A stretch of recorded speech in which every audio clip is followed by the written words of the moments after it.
অন্তর্বর্তীকালীন সরকারে কারা থাকবেন এ নিয়ে চলছে নানা আলোচনা।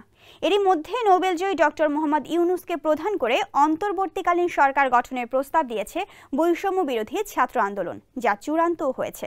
মঙ্গলবার রাতে রাষ্ট্রপতি মোহাম্মদ শাহাবুদ্দিনের সঙ্গে বৈঠকে ডক্টর ইউনূসকে অন্তর্বর্তীকালীন সরকারের প্রধান করার প্রস্তাবে সম্মতি দেন তিনি। এখন প্রশ্ন হলো, অন্তর্বর্তীকালীন এই সরকারে আর কারা থাকছেন?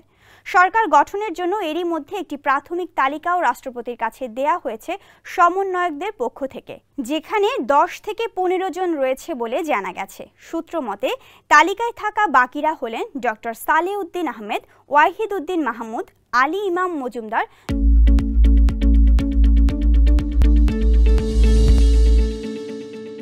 ডক্টর শাহাদিন মালিক, ডক্টর তাসনিম আরেফা সিদ্দিকী, মোহাম্মদ তৌহিদ হোসেন, আবদুল্লাহ খান বাদল, অধ্যাপক আসিফ নজরুল, আদিলুর রহমান, ব্যারিস্টার সারা হোসেন, সৈয়দা রেজওয়ানা হাসান প্রমুখ। এর বাইরে বৈঠকে রাষ্ট্রপতি আরও একজন মুক্তিযোদ্ধা সহ 2 জনকে রাখার পরামর্শ দিয়েছেন, আর একজন সংখ্যালঘু ও একজন আদিবাসীও যুক্ত হতে পারেন। সমন্বয়কদের সূত্রে জানা যায়, ডক্টর ইউনূসের পক্ষ থেকেও তাদের 31 সদস্যের একটি তালিকা দেওয়া হয়েছে। দেশে ফেরার পর তার সঙ্গে আলোচনা করে বাকি উপদেষ্টাদের নাম চূড়ান্ত করা হবে রাষ্ট্রপতির কাছে প্রস্তাবনার জন্য।